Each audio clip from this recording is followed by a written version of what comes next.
Hello students, this is Bhagya sir. Let's go for supplementary lesson 5 today from your supplementary reader Footprints Without Feet, and the name of the chapter is even Footprints Without Feet, and it's written by H.G. Wells. First of all, let's know what is this lesson about. The story is about a scientist named Griffin. Griffin नाम के एक scientist की ये कहानी है. He discovers the rare chemicals which can make a man invisible. वो एक ऐसे नायाब केमिकल की डिस्कवरी करता है जिससे किसी भी आदमी को इनविजिबल मतलब अदृश्य बनाया जा सकता है. But at the same time the man can be touched and felt physically. इस केमिकल की एक लिमिटेशन ये भी थी कि अदृश्य होने के बाद भी उस आदमी को टच भी किया जा सकता है और फिजिकली अपने इर्द गिर्द फील भी किया जा सकता है. Let's read and find out how he uses और misuses his powers for his own. इस लेसन के जरिए हमें पता चलेगा कि इस नायाब केमिकल जिसे आदमी अदृश्य हो सकता है अपनी इस डिस्कवरी का ग्रिफिन यूज़ करता है या मिस यूज़ करता है. Let's go straight away with the lesson. The two boys who started in surprise at the fresh muddy imprints of a pair of bare feet. दो लड़के जो अपने कैजुअल वॉक पे थे उस दिन, उन्होंने वहाँ कुछ फ्रेश मडी फुटप्रिंट्स देखे. What was a barefooted man doing on the steps of a house in the middle of London, and where was the man? वो दोनों लड़के जो थे वो उस फुटप्रिंट्स को तो देख सकते थे, लेकिन वो फुटप्रिंट्स को बनाने वाला कौन था वो उनको दिखाई दे नहीं रहा था. So where was the man? They were surprise to know. As they gazed a remarkable sight met their eyes. उन्होंने ध्यान से देखा तो उनकी नज़र में एक रिमार्केबल वाकया नज़र में आया. अ fresh footmark appear from nowhere.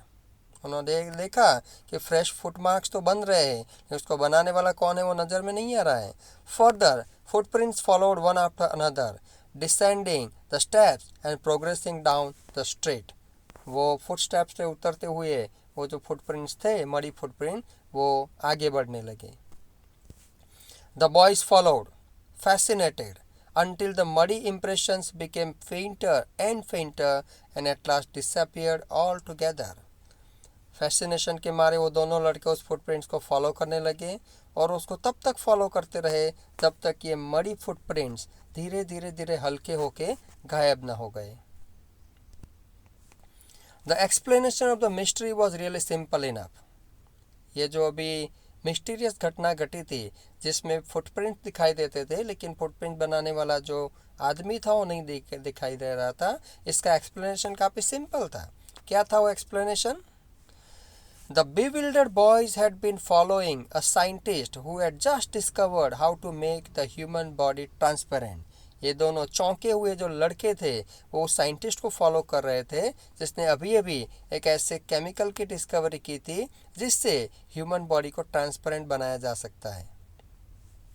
Griffin, the scientist, had carried out an experiment after experiment to prove that the human body could become invisible.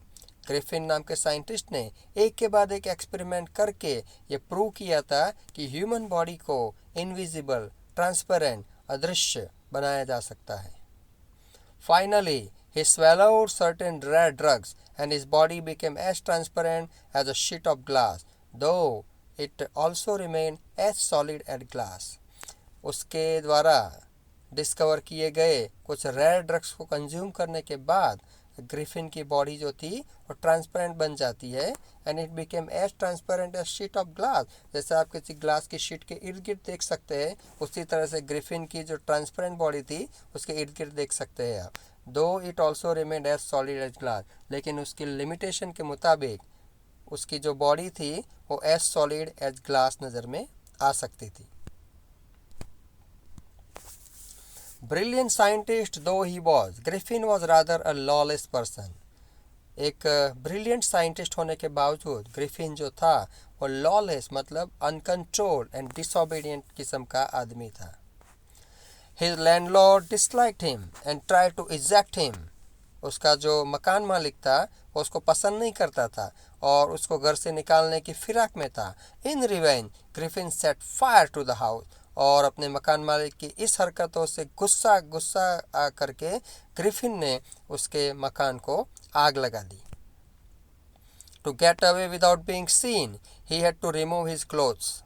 वहाँ से उस मकान में आग लगा के कोई उसको निकलता हुआ न देखे, इसके लिए ग्रिफिन ने अपने ट्रांसपेरेंट बॉडी पर से सारे कपड़े निकाल दिए। Thus it was that he became a homeless wanderer. अब नतीजा ये आया कि वो बिना घर के भटकने वाला एक वॉन्डरर बन गया। विदाउट क्लोथ्स, जिसके पास कपड़े नहीं थे, विदाउट मनी, जिसके पास पैसे नहीं थे, एंड क्वाइट इनविजिबल, और एक ऐसा आदमी था जिसके इर्द गिर्द आप देख सकते हैं वो अदृश्य फॉर्म में था। Until he happen to step in some mud and left footprints as he walked, और वो तब तक अदृश्य बना रहा जब तक उन दो लड़कों ने उसको मड़ी फुटप्रिंट्स बनाते हुए लंदन के उस स्ट्रीट में नहीं देखा था। He escaped easily enough from the boys who followed his footprints in London, but his adventures were by no means over. उन दो लड़कों से तो पीछा छुड़ा के निकल जाता है, लेकिन अभी उसके एडवेंचर्स जो थे वो ख़त्म नहीं हुए थे। He had chosen a bad time of the year to wander about. अभी जो उसने टाइम सिलेक्ट किया था बिना कपड़ों के और बिना पैसों के गलियों में घूमना, वो एक अप्रोप्रिएट टाइम नहीं था। इट वॉज मिड विंटर, क्योंकि वो विंटर की सीज़न थी। The air was bitterly cold and he could not do without cloth, और बाहर इतनी ठंडी हवा चल रही थी कि कोई भी बंदा बिना कपड़ों के उसमें न रह पाए। Instead of walking about the streets, he decided to slip into a big London store for warmth. अब उसकी नज़र में एक बड़ा सा स्टोर आता है जिसमें जाके ठंड से बचने का प्रावधान वो सोचता है और अंदर जाने का फैसला करता है। क्लोजिंग टाइम अराइव्ड, स्टोर बंद होने का टाइम नज़दीक आता था। And as soon as the doors were shut, Griffin was able to give himself the pleasure of clothing and feeding himself without regard to expense. जैसे स्टोर बंद होता है, सारे कर्मचारी चले जाते हैं, ग्रिफिन अपने आप को कुछ खाने की और कपड़े ढूंढ के पहनने की जो लग्जरी है वो देने की कोशिश करता है, and that too without paying any money. He broke open boxes and wrappers and fitted himself out with warm clothes. कुछ बॉक्सेस और कुछ थैलियाँ खोल के वो अपने लिए गर्म कपड़े निकालता है और उसको पहन लेता है। Soon with shoes, an overcoat and a wide brimmed hat, he became a fully dressed and visible person. कुछ कपड़े पहन लेता है, कोट पहनता है और एक ब्रिम्ड हैट पहन के वो फुल्ली ड्रेस्ड और विजिबल पर्सन जैसा दिखता है। In the kitchen of the restaurant, he found cold meat and coffee, and he followed up the meal with sweet and wine taken from the grocery store. उस London store के kitchen के restaurant में जाके उसको कुछ cold meet और coffee हाथ लगती है, जिससे वो खा पी लेता है। एंड उसके बाद मील के बाद वो कुछ स्वीट्स और वाइन भी लंदन की ग्रोसरी स्टोर में से ले लेता है और खाना पीना शुरू कर देता है। Finally he settle down to sleep on a pile of quilts, और सारा काम ख़त्म हो जाने के बाद, खाना पीना कपड़े वगैरह पा लेने के बाद वो अब सोने का फैसला करता है, और वहाँ जो एक ढेर पड़ा था कुछ पफ़ी कॉटन कंफर्टर्स का, उसके ऊपर वो सो जाता है। If only Griffin had managed to wake up in good time, all might have been well. अगर ग्रिफिन सुबह जल्दी उठ गया होता बिफोर टाइम तो सब कुछ अच्छा होता, लेकिन ऐसा नहीं हुआ। As it was, he did not wake up until the assistants were already arriving next morning. दूसरे दिन लंदन स्टोर का जो स्टाफ था उसमें से कुछ असिस्टेंट उस स्टोर में प्रवेश करते हैं। अभी तक ग्रिफिन अपनी जगह पे सोया हुआ था। When he saw a couple of them approaching, he panicked and began to run, and they naturally gave chase. उन लोगों को अपनी ओर आते देख के ग्रिफिन घबरा जाता है और पहने हुए कपड़ों के साथ उस लंदन स्टोर में से भागने की कोशिश करता है, और जो चौंके हुए कर्मचारी थे, जो असिस्टेंट थे, वो भी उसके पीछे दौड़ना शुरू करते हैं। As you could see in this picture, In the end, he was able to escape only by quickly taking off his newly found clothes.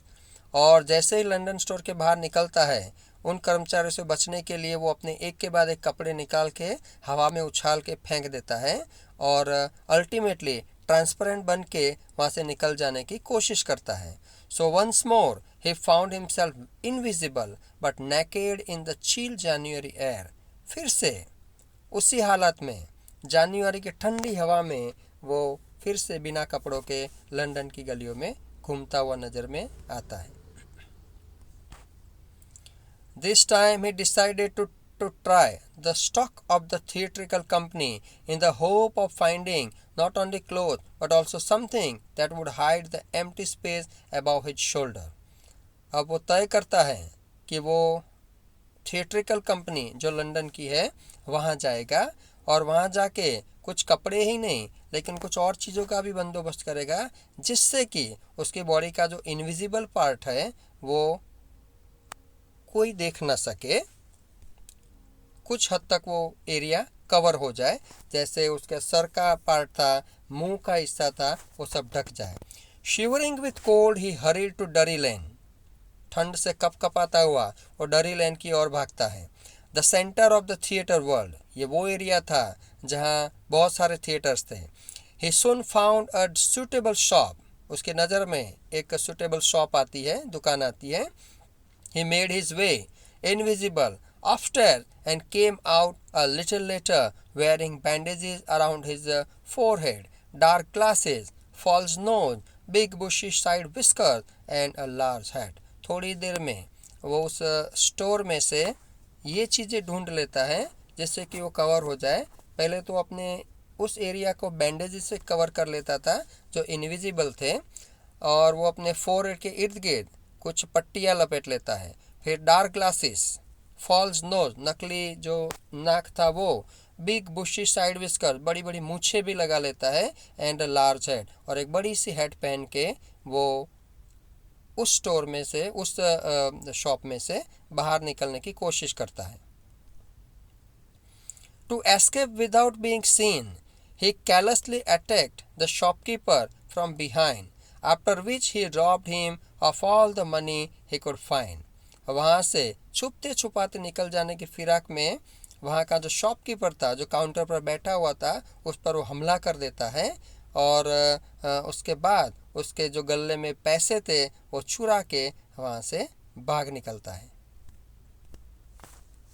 Eager to get away from crowded London, he took a train to the village of Iping, where he booked 2 rooms at the local inn. अब London जैसे crowded city में से बाहर निकल के वो ऐसी जगह जाना चाहता है जहाँ कम लोग की आवाजाही हो, और वो आइपिंग नाम का एक विलेज सिलेक्ट करता है जो लंदन के नज़दीक में है. और वहाँ की जो इन मतलब एक धर्मशाला थी, वहाँ वो 2 रूम बुक कराता है. The arrival of a stranger at an inn in winter was in any case an unusual event. अब विंटर ऐसी सीज़न थी जहाँ उस इन में मतलब उस धर्मशाला में कोई मेहमान आता नहीं था, लेकिन इसको देख के जो इन के जो मालिक थे उनको थोड़ा अनयूजुअल लगा. A stranger of such uncommon appearance set all tongues wagging. और इतना अनकॉमन लुक जिसका हो, ऐसे स्ट्रेंजर को देख के सब अपने आप फुसफुसाने लगे एक दूसरे के कान में कि भाई कौन है ये, कहाँ से आया है. Mrs Hall, the landlord's wife, made every effort to be friendly. Mrs Hall थी जो उस इन का मालिक था, मिस्टर हॉल उसकी वाइफ थी. वो इस अजनबी के साथ हर तरीके से फ्रेंडली बनने की कोशिश करती है. But Griffin had no desire to talk and told her. Griffin की कोई इच्छा नहीं थी कि कोई उसके साथ फ्रेंडली बने, और उसको मिसेस हॉल को बताता है कि my reason for coming to Iping is a desire for solitude. मैं आइपिंग में इसलिए आया हूँ क्योंकि मुझे सॉलिट्यूड मतलब थोड़ा अकेलापन चाहिए. I do not wish to be disturbed in my work, और मैं नहीं चाहूँगा कि मेरे कामकाज में कोई मुझे डिस्टर्ब करे. Besides an accident has affected my face. और अगर आप मेरे इस एक्सेंट्रिक या विचित्र लुक को देख के सरप्राइज्ड है तो मैं आपको बता दूं कि मेरा ये चेहरा एक एक्सीडेंट की वजह से ऐसा हो गया है. Satisfied that her guest was an eccentric scientist, and in view of the fact that he had paid her in advance, Mrs. Hall was prepared to excuse his strange habit and irritable temper.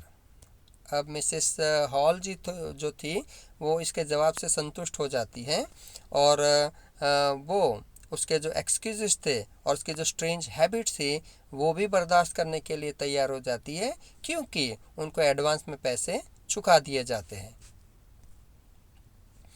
But the stolen money did not last long. Drury Lane London से जो पैसे चुराए थे Griffin ने वो ज़्यादा लंबे चलने वाले नहीं थे. And presently Griffin had to admit that he had no ready cash. और जब 2-3 दिन का भाड़ा ख़त्म हो जाता है तो ग्रिफिन को एडमिट करना पड़ता है मिस्टर एंड मिसेस हॉल से कि अब उसके पास कोई कैश नहीं बचा है.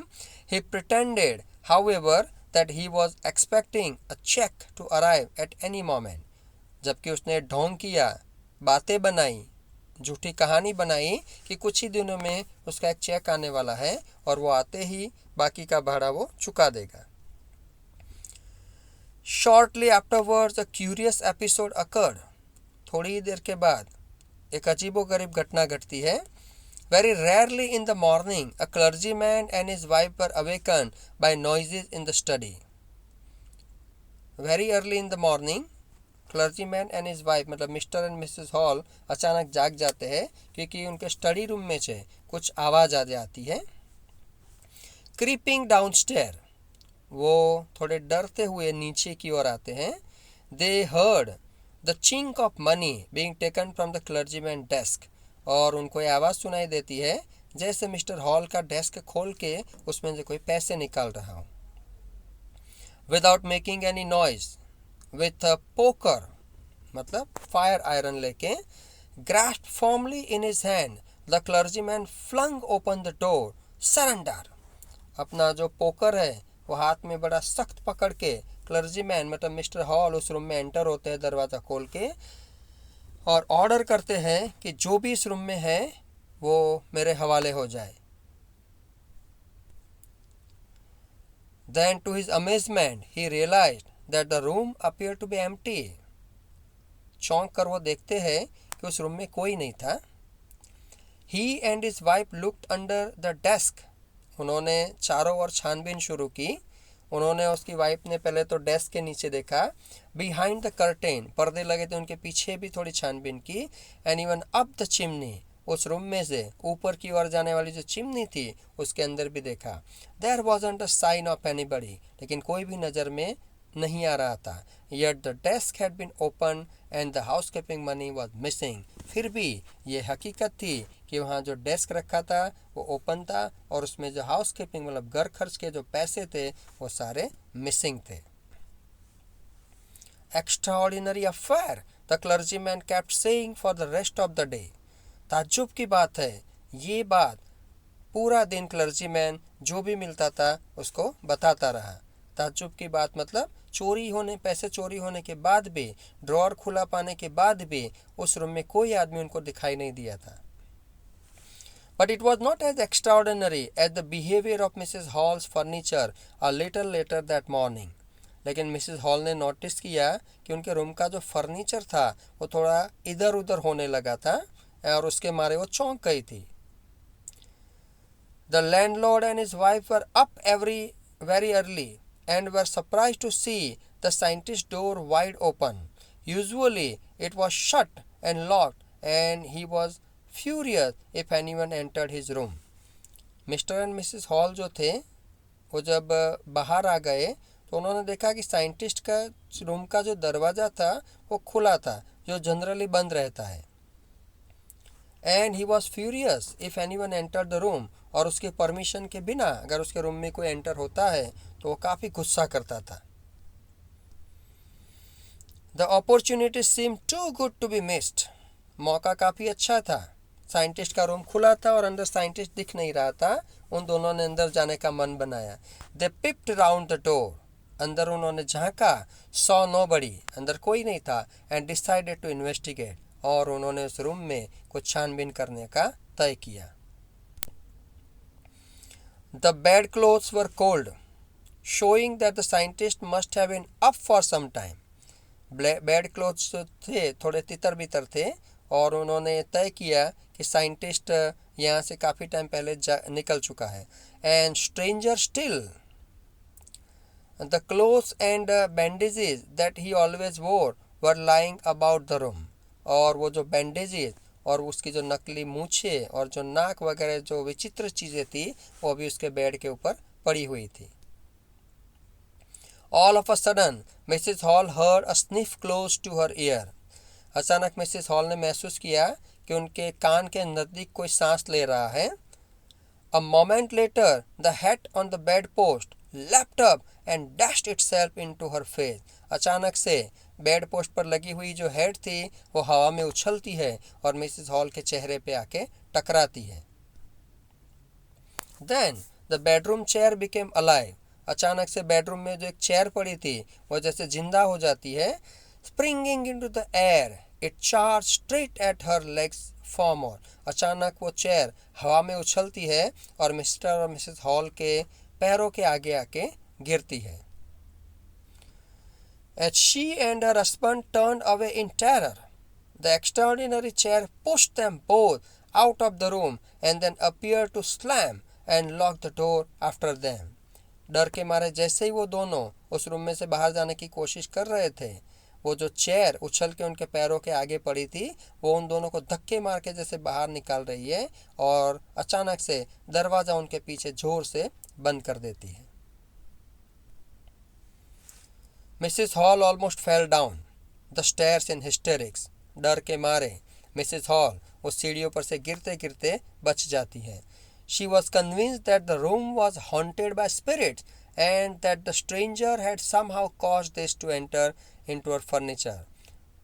She was convinced, उनको यकीन होता है कि the room was haunted by spirit, जैसे उस रूम में कोई आत्मा ने प्रवेश किया है, and that the stranger had somehow caused this, और इसके लिए जिम्मेदार जो है वो स्ट्रेंजर मतलब जो अभी अभी गेस्ट आया है ग्रिफिन द साइंटिस्ट, वो ही इसके लिए जिम्मेदार है. My poor mother used to sit in that chair, she moaned. Mrs hall emotional हो जाती है क्योंकि जिस चेयर से उन पर हमला हुआ था वो चेयर उनकी मदर ने बहुत सालों तक बैठने के लिए यूज़ की थी. And that chair was very near to her heart and soul. To think it should rise up against me now, और ये चेयर उन पर हमला करेगी ये सोचना उनके लिए बहुत ही तकलीफदायक था. The feeling among the neighbors was that the trouble was caused by witchcraft. अड़ोस पड़ोस में भी चर्चा होने लगी कि इन सब के पीछे जिम्मेदार अगर कोई है तो वो विचक्राफ्ट मतलब कोई काला जादू किया गया है मिस्टर और मिसेस हॉल के उस रूम में और मिस्टर और मिसेस हॉल के घर में. But witchcraft or not, when news of the burglary at the clergyman's home became known, ये काला जादू था कि नहीं वो तो पता नहीं चला, लेकिन मिस्टर और मिसेस हॉल के घर में जो बर्गलरी मतलब जो चोरी हुई थी उसकी जब पड़ोसियों को पता चला तो the strange scientist was strongly suspected of having had a hand in it. सब ने शंका की कि इसके लिए जिम्मेदार ये जो स्ट्रेंज लुकिंग साइंटिस्ट है वही हो सकता है क्योंकि और कोई उस जगह पे अनजान था नहीं. Suspicion grew even stronger when he suddenly produced some ready cash, though he had admitted not long before that he had no money. कुछ ही देर पहले जिस आदमी ने दावा किया था कि उसके पास बिल्कुल पैसे नहीं थे वो आदमी कुछ पैसों के साथ मिस्टर और मिसेस हॉल के सामने खड़ा था और बाकी का भाड़ा चुकाने के लिए तैयार था. The village constable was secretly sent for. Police को इत्तला किया गया इस मामले को लेके secretly. Instead of waiting for the constable, Mrs. Hall went to the scientist who had somehow mysteriously appeared from his empty bedroom. Mrs. Hall तुरंत उस scientist की ओर चली जाती है जो अभी अभी अपने रूम में से बाहर आया है जबकि उस रूम में पहले वो था ही नहीं. I want to know what you have been doing to my chair upstairs, she demanded. And I want to know how it is you came out of an empty room and how you entered a locked room. Mrs hall ने question की झड़ी बरसा दी उस scientist के ऊपर कि तुमने मेरी चेयर के साथ क्या किया, मैं जानना चाहती हूँ. और तुम उस रूम में से आए कैसे जबकि वो रूम एम्प्टी था, वो भी मैं जानना चाहती हूँ। और ऐसे प्रश्नों की झड़ी उन्होंने उस साइंटिस्ट के ऊपर बरसानी शुरू की। The scientist was always quick tempered. Griffin काफ़ी गुस्सैल था। नाउ ही बिकेम फ्यूरियस, अब वो ज़्यादा गुस्सा हो गया। यू डोंट अंडरस्टैंड हु और वॉट आई एम, तुम्हें पता नहीं है कि मैं कौन हूँ और क्या हूँ। He shouted, very well I show you. अगर तुम्हें पता नहीं है तो मैं तुम्हें बताता हूँ कि मैं कौन हूँ और क्या हूँ। Suddenly he through of bandages, whiskers, spectacle and even nose, and it took him only a minute to do that. अचानक उसने अपने जो बैंडेजेस थे, मूछें थी, चश्मे थे, हैट थी, वो सब निकाल के फेंकने लगा और ये काम करने में उसको 1 मिनट से भी ज़्यादा टाइम नहीं लगा। The horrified people in the bar found themselves staring at a headless man. और जब ये ऊपर के बैंडेजेस, मूछे, नकली नाक, स्पेक्टिकल्स और हैट वगैरह जब निकल गया तो वहाँ जितने भी लोग जमा हुए थे उस हॉल में, उन सब ने देखा कि उनके सामने एक ऐसा आदमी खड़ा है जिसका हेड मतलब जिसका सर नहीं है। Mister Jaffers the constable now arrived. उतनी ही देर में कांस्टेबल आ जाता है जिसका नाम है Mr Jaffers, and was quite surprise to find that he had to arrest a man without a head. और वो भी देख के चौंक जाता है कि उसको एक ऐसे आदमी को अरेस्ट करना है जिसका सर नहीं है, हेडलेस मैन है वो। But Jaffers was not easily prevented from doing his duty. Jaffer वो कांस्टेबल था जो अपनी ड्यूटी करने से जरा भी कतराता नहीं था। If a magistrates warrant order a persons arrest then that person had to be arrested with or without his head. अगर मैजिस्ट्रेट ने ऑर्डर किया है कि सो एंड सो व्यक्ति को अरेस्ट करना है तो वो आदमी का हेड हो या ना हो, उसको अरेस्ट करना उसके लिए ज़रूरी बन जाता था। There followed a remarkable scene as the policeman tried to get hold of a man who was becoming more and more invisible as he threw off one garment after another. जैसे ही Jafar the constable Griffin को पकड़ने की कोशिश करता है, वो एक के बाद एक अपने कपड़े उतार के हवा में उछालना शुरू करता है और जाफर चौंक जाता है कि अब उसको एक ऐसे आदमी को गिरफ्तार करना है जो कम्प्लीटली इनविजिबल है, क्योंकि उसके कपड़े जब उसने उछाल के फेंक दिए, जैसे आप पिक्चर में देखते हैं, तो वो कम्प्लीटली इनविजिबल बन जाता है। You can see the constable Jaffers with उसके हाथ में जो हथकड़ी है वो भी आप देख सकते हैं, और वो यहाँ ग्रिफिन को गिरफ्तार करने के लिए आया है। Finally a shirt flew into the air and the constable found himself struggling with someone he could not see at all. Finally shirt हवा में उछलता है और कांस्टेबल जाफर स्ट्रगल कर रहा है ऐसे आदमी को पकड़ने के लिए जिसको बिल्कुल देख नहीं पा रहा है। Some people try to help him. वहाँ इकट्ठे हुए कुछ लोगों ने उसको मदद करने की कोशिश की, but found themselves hit by blows that seem to come from nowhere. लेकिन जिन्होंने ने भी ग्रिफिन को पकड़ने की कोशिश की, उन्होंने उस पर घूंसे और मुक्कों की बारिश कर दी, और वो देख नहीं पाते थे लोग कि ये घूंसे और मुक्के उन पर कहाँ से आते हैं। In the end, Jaffers was knocked unconscious as he made a last attempt to hold on to the unseen scientist. Finally, Jafar के जो प्रयत्न हैं वो असफल रहते हैं और वो अनकॉन्शियस होके, बेहोश होके ज़मीन पर गिर जाता है साइंटिस्ट को पकड़ने की फिराक में। There were nervous and excited cries of hold him. और वहाँ जो खड़े थे वो सब नर्वस होके, एक्साइटेड होके चिल्लाते हैं कि पकड़ो इसको, पकड़ो, पकड़ लो इसको, भागने न पाए। लेकिन किसको पकड़े वो कुछ समझ में आ नहीं रहा था। But this was easier said than done. ये जितना बोलना आसान था उतना ही करना मुश्किल था। Griffin had shaken himself free and no one knew where to lay hands on him.